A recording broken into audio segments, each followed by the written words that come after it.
Alhamdulillah, wassalatu wassalamu ala rasulillah Sayyidina Muhammad ibn Abdullah wa alihi wa sahbihi wa man tabi'ahum lillah wa la hawla wa la quwwata illa billah, amma ba'd. Yang sama-sama kita hormati tuan rumah beserta keluarga serta para tokoh-tokoh masyarakat lingkungan Desa Kalahian serta para hadirin hadirat yang dirahmati Allah Subhanahu wa taala. Di antara hamba yang dipilih oleh Allah, yang diistimewakan oleh Allah, hamba yang dicintai oleh Allah adalah Sayyidah Khadijah Al-Kubra radhiyallahu anha. Sayyidah Khadijah Al-Kubra mempunyai banyak keistimewaan, yang mana keistimewaan itu menunjukkan bahwa beliau salah satu dari hamba yang dicintai oleh Allah Subhanahu wa taala. Di antara keistimewaan Khadijah radhiyallahu anha, beliau adalah salah seorang yang dijamin surga padahal beliau masih di alam dunia. Dan tidak tanggung-tanggung, yang menjamin surga bagi Sayyidah Khadijah itu adalah Allah Subhanahu wa taala. Allah sang pemilik alam semesta, Allah yang menciptakan seluruh alam jagat raya. Dialah yang menjamin kepada Khadijah bahwasanya Khadijah termasuk golongan ahli surganya Allah. Malahan Allah mengirim Jibril alaihissalam untuk menghabarkan kepada Khadijah bahwa Allah telah menyiapkan istana di dalam surga yang terbikin dari intan permata. Nah, ini Allah menyuruh Jibril menghabarkan kepada Rasulullah, dan Rasulullah menghabarkan kepada Khadijah bahwa di dalam surga telah disiapkan istana dari intan permata untuk nantinya ditempati Khadijah Al-Kubra. Di satu keistimewaan. Keistimewaan kedua, Khadijah adalah salah satu hamba yang mana Allah Subhanahu wa taala berkirim salam untuknya. Allah berkirim salam untuk Khadijah. Dan ini yang menyampaikan salam adalah Jibril, pemimpin seluruh malaikat.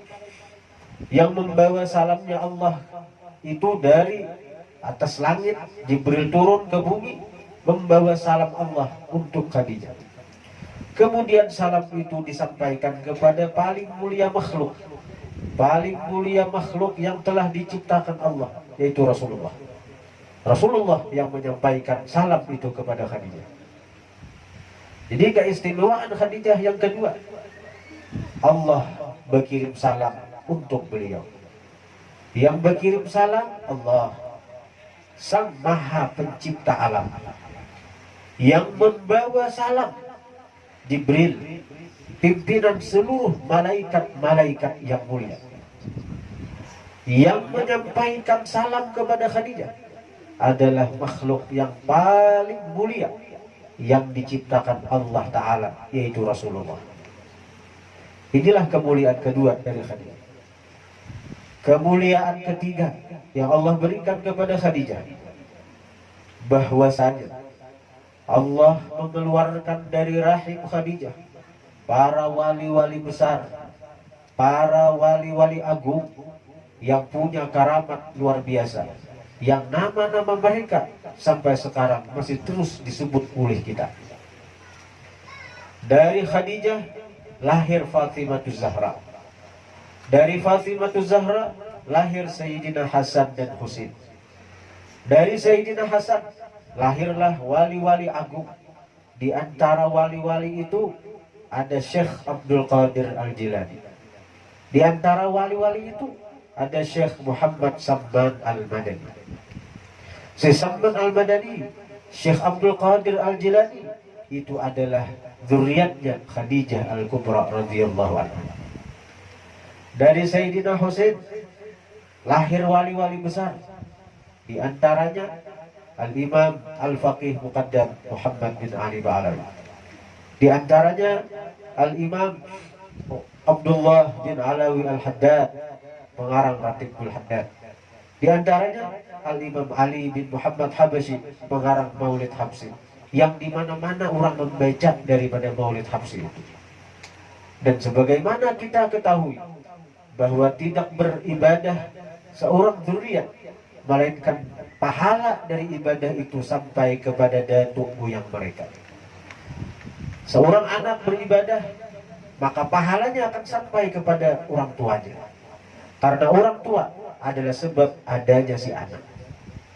Jadi seorang anak beribadah, baca Quran, baca sholawat, baca zikir, sembahyang, baik tahajud atau duha atau sembahyang lain, bila si anak beribadah, pahala itu akan sampai kepada orang tuanya, terus sampai kepada Adam.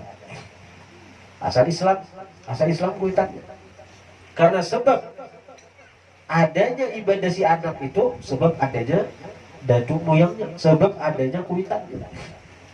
Kita misalnya mau ulah masjid di satu tempat itu asal sunyi, kada apa-apanya. Lalu dengan kita ulah masjid langgar di tempat itu, atau kita ulah majelis taklim di tempat itu, orang rami beribadah, orang rami baca Quran, orang rami bersalawatan. Biar kita mati, pahala daripada apa yang dikerjakan di masjid dilanggar itu akan terus sampai kepada kita, akan terus sampai kepada kita sampai hari kiamat. Selama langgar masjid, majelis taklim itu berjalan, sampai terus kepada kita pahala.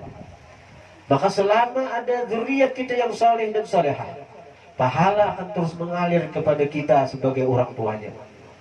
Pahala akan terus datang kepada kita apabila kita punya dzurriyyah yang saleh dan salehah. Inilah yang ujar Nabi katakan, "Idza mata ibnu Adam, inqata 'amaluhu illa min thalathin, shadaqatin jariyatin, aw 'ilmin yantafa'u bih, aw waladin shalihin yad'u lah." Apabila mati seorang manusia, terputus amalnya. Kadang kau lagi menambahi pahala, kadang kau karenanya kadang kau menggawi amal itu. Illa min thalathin, kecuali dari 3 perkara. Yang pertama sedekah jariyah.